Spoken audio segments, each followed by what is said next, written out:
ki zalo hi ding hin na to hi ki zata mai the hin an level hitin kai pun khat level hin sound hi dia hin boy ji ki pa mi sound ki zata le ka sei nong chu tai the ling jong ken sun tan Kuki media team ti ai le chu ti a ki loi khom na I ma cha hi zong le nam sunga dinga pan la ho media lam panga pan la ho mi zanam khat hi ki ho tu a to gon za chum ki si mi nam sunga wa to bang khai ho sule seiding alom bowling alom tam ta ho hi nam lam kai hon tam ta an sei tawin ama hon aseyo nung thup ding sule ama hon aseyo phung vu ding del sui ding anung zui ding ti hi to gonong ki siam hi chi ke ma mi mal jing se to gon hi pon Kuki media the Kuki media in zong ain seitan chi chung sang thu hi sule Kuki channel in zong in seitan ke hi kan sei go ne ain la Khat hi ki su the lo zen kan sei the pon he je hin ke hen kha lang ke tan to gon hi pi ham ti chu mi hon het nong ni bata sani a hin la na to dinga lungel ki ni khat I ma sa ki tong do lo la ya ka to gon no chi hi ti jing ding chu anum pon he je chun to gon hoi ki sei ma sat lo ding amon le molai hun din ting le ai lo le ito ha ting le ki sei nan te ti hi ke ho lungel ngai da na hi ji chu hil khat hi bowling a hi le itia mo su thang ma sa jing hi di ka sa ko bin thil si ki ball go wang hi pon a hin la abula ka se banga chu nam lam kai hon hin to na chung chu na wa hi anung thop ding anung zui ding ti chu hi boin na ke ho hin I chana pan kain lau tam a hin la hi chi chung chu na hi chi to ka pan la nau sa nga jong hi na sa zo cha pan la ding inam piwa dinga apa chom khat bol do te ding hi ki go ai mu ben bol na wa hin pan the chom chen pan ni lawin ke ho media team lang ho hin iti ai media awareness hen lang chule EPP hen lang get sa ding alom ho ai chule e ho nam sung thu so la su ho chule mel ma ho to ikka thu ho alang pi hi ke ho hin kain se jing o hin the Kuki media zo live and ball in inam sungwa media tha sam nau thu jing se jing hi ama ga simple una jala project ki gong hin an support chi te kana mi te the Kuki media in seitan ichi project hi nampi khan to ma chal na ding gelna project Lentah ki gong hin sumle pai tha le jung tam ta lut trading a hin aji su chil khat hi bola hi le Alolhin na ding a hin I za kai angai cha ji he zo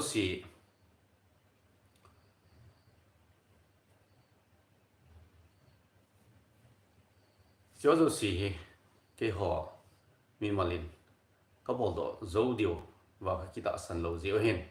nami ptn ne hin Tosot Uvin lang hi chi I to go no hi nam pi to gon khat hi to thon hin na ki phal na khamo neu khat hin sep kho mo win lang neu khat sep kho mo hitin to kho mo hitin ichi project Alolhin na dingin pan la chi o te ti hi tuin la kan sei no ma hin a chi na chai zong ki sei thei pon thin tun lại hi ji chen to gon ome ki ta bang to gon Akigong e nam pi a ding in to gon akine ti hi ne he pi win lang to gon mol so na ding to gon to do zo na ding hin na ki phal na kham kham cha in se khom lang na ki phal na kham khom in se khom na thei ding number khat in ping katin gp number khat in ping katin chule ichi live a ki chai ting lehin message a message katin ka sei khelin comment a pin comment khat pin in bol kin chia chen gp number za hin ta do kin katin live a hi zin ni tia number ki ta do thelo hin a number in sei thong katin 9366070351 avialin sei kin nge 9366070351 ichi number hin in thod ne zo kham kham ki phal na kham kham in thod tin ken zong nam pi na to in pan kala no me tia lungel ni imwa hele pan hin lau hitin nên thốt nào screenshot cho long sit tên WhatsApp nên thốt vin lang pata update hin ki bowling hi update ki bowling tin izadi don do ham don do azad uzang ki che tên hin ki seyin tin ichi project adinga ki phal na hi tu June hasung date 15 chana dingin ani ko hi isana dingin ka hongwin Kuki media in zong 15 chana dingin a hongin Kuki channel in zong 15 chana dingin a hin hongin ke hi anu kha pen hi zong leng ke a zong hi 15 chana din an hongwitin number ka pi na chu cái phần là không nên thuật hậu chứ cái gì mà trên screenshot hình ball mình làm phải ta update đi ball nhưng close ball news dòng lệ khát về live in anh sẽ không kịp đấy tin sulit koi tabang WhatsApp group pang no muma hile cái number ne hin contact relation WhatsApp group hin ball tin chia sẻ detail tên update hin bol jing hitin WhatsApp group apang nom hon ka number adang khat video description azong hon ka koin hizong le ke number WhatsApp number khatin senge 8119976857 ichi ka WhatsApp number hin call wang silo mai the WhatsApp call wang si ding hin WhatsApp group apang nom ho chule sum nen thot now screenshot hin thot nom hon ichi number hin en thot theding wa hin 8119976857 ichi he no sit en thot win lang update in ball jing ding wa hi tu la he tu so la so atamin saying atamin ma hin la pa dong umbe se lo je hin na ana hin ni sil hin news jingka news ni tha news si ken bol zo ham hamin to ding tham ding ngai to ding bowling tam ta hi ji hin life zong he ken bol khatapon life ipola he ikiho dim sing le no men so le thu so la so news ki chi de wa se thelo ho hitia to mun holim ta wa ngai se ai le ki chi di se tu la Nepali home chan Milong home chan mấy home chan giống như xây dựng số mình một lần mấy cái home chan giống xây đã tao tin số mình coi tan Milong home chan giống hết tao tin tôi thà bây Nepali home ki pan ki Nepali ho na bút pen hen tu jing ka news ham khat giống se khen xây tan en brain sing chief minister hi ki ding ka dei sa ve ti an khadwe press release in ball abana hen gol tabi muna manipur thu cheng ki su mang na sung chang a chen dem na thu pon hin ball sahil ka hon ko ne hin ball wa a kholin pi no hin press release kadin su do ki devin Kuki te de na jing in thu seven ichi Nepali ho hi Manipur Gorkha Welfare Union ki ti hon wang chu sim thu ai bovin chi kiloi khom ni Nepali hon ka phi pha pi bovin Nepali hon ka pompo ve chi kiloi khom no he tia an se ro hi a hin la Nepali mina kiloi khom na khat dana thung ki so hi ta le Nepali ho se hi tia su la jing ngai hi Nepali hon jong a hi poi tiu le amon an ki hol do wa achung ba action ala diu ham mai lo le aki pho ki diu ham ji chu Manipur Gorkha Welfare Union hon abol di wa lom hi ichi Manipuri Gorkha Union ki ti ho hi atu se wal che se jin ta ichi chung chang thu ho hi comment ka simin hi le hi ti ding khati ding tin Nepali ho chunga lung dam lo na ngen chang i se ve koi ma wang lung dam kyum lo hi hin song le social media la comment la ho hen chule a se le sai nei ting le ye khat ki tim deu le hen wang phan tin ji chu ki cha ti zan man hi pon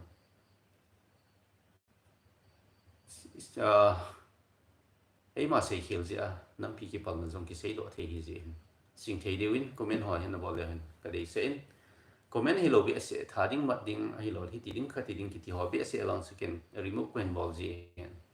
na comment no na vet wa lo la remove ki ball hi ti na ne het diu hi mai tin comment zong hi ken ka sim jin ka ve la break zong ka ball jin pat nei sun sun hen hi ti hen na comment ho isima hi le na lungel ho ki he comment ni vet lo ai le lungel ke lo hi je hen na lungel ho zong ka he no men na lungel ho zong ka he nom je sun comment ho ken sim jin he je sun comment a hoi lo be se ki lo be se ho bang su remove ken ball jing ji tai ti yang ken sei no men tun hai sei nom pi pen su project chung chang chu hi project su Alolhin Nading nang le ke khuda ki ngam hi en media team ho hi hong ki kal sung ding hi Kuki te chen nagam sung pum pi ai hong ki kal sunga mawana iti cha lo diu ham ai lo le mawana ipi bol le hen hading ham ai lo le mawana ipi ibol mong diu tam ti wa he hong ki thang sam ding a hi en zo chana pan kile ding hi ji hin hichi life in ve ho zo si ule nau te hoi ke zong ka pan lo kho e ke zong nam pi adinga ka pan lo kho hi ti gel do jing pumin ki phal na kham zo kham in pan hi lawin lam nam pi na bon chawin tong kho me te ti hi pen sei no men ni la dang le life and bowling udin tu chum in zong na holi mo hitin tu ni la isei no pi pen so bang so hi chi a hi ta number z pe hin thot na ding numbers khat ven sei ki ding katin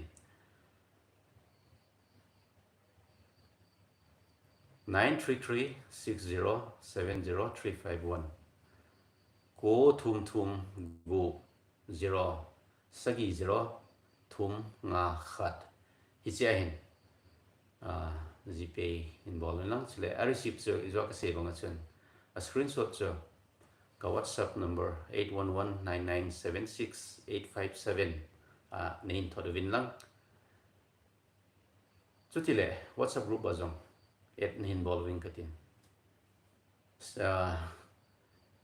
sumle pai nin thot ho iza kai kim kaya WhatsApp group update and ball ziutin chule thu so la so ho he ni si a he kain so do le WhatsApp group asu kain koi thu pe a hin thu so notification phat chamulo ho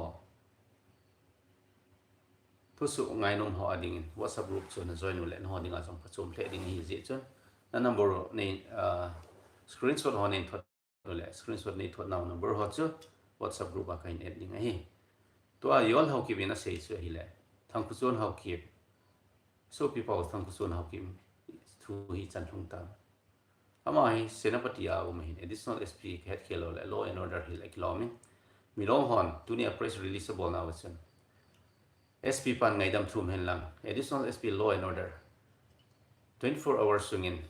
Khat 24 hi le kilomi twin la news zong ka sein ki chi chet chu ke ta pon 24 hours at you le kilomi 24 hours sunga transfer hi hen ya he milong hon demand bol he athu lel he a hi ding hi Kuki chapa khat milong hogam sunga additional SP law and order ga po chu ning kitel tenu hiding dan hi additional SP law and order in zone SP pa atosari ban bol ho chonin panal lone di a hi milong ho panna SDS president pa Tony ki pa thu sei chu milong ho ki phina bol si vele SP jong i masa ke lo na su mu the hi SP pa gari a le thal pi over office zone a zep tel de pi hin hita bang pi chu a bi hon ki bol le tier ge si zari ki kap khum diu tam me chang zari e ki kap khum diu tam ki hello milong ho he awang phawi ti mai utin chu chan ge SP pa to na gari asot luwa office zone a zep thang de ring security force ni ma lo lai ayala security force thi mo ga chan zo na lai SP pan ngai dam thum hen hoi lang jong vet hom ke pon SP pan ngai dam thum hen lang sule additional SP jong transfer bol amo se ya hi government ang son jing ding da na agelo ba sa milong ho hi akithu to je wa he sei ngam lel bol ngam lel jong ni po tu sung an samin bana bol bang su aki thu do dan su chandila NSUC ki naga students union chandil hon alam kai bin bana bol bin sule ukrula tangkul ka tamnaw saklong hon bol bin senapati SDS hon bol bin sule tameng longa rongmei naga students organization manipur holam kai nen bana bol bin government office ho khaw bin hiti sun panalaw senapati sunga SDS honoya tribe wise student organization hon panala kirin amo hi chain of command omen aki tu to dan he ve ton ta a hiwin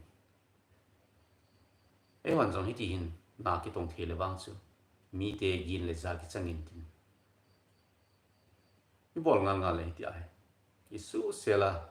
bol do te ding hi pan kila le de sa hi e tuin la e holim nok chan chi sa tin thu dang tam ta jong kin sei thai ai la ka sei nom pi pen chu nam pi ading in pang khom te na tong khom te ti hi ke sei do nom pi pen hi in ka sei bang chun hi chi live hi in live ki sai ting le hin comment screenshot thot na ding number to gpay na bol na dio number kain ta do ding hin pin kain bol ding hin comment an ve chi oi kaki pa ena bon sawin dam selvin lang pathinin kuki nampi phathe bota hen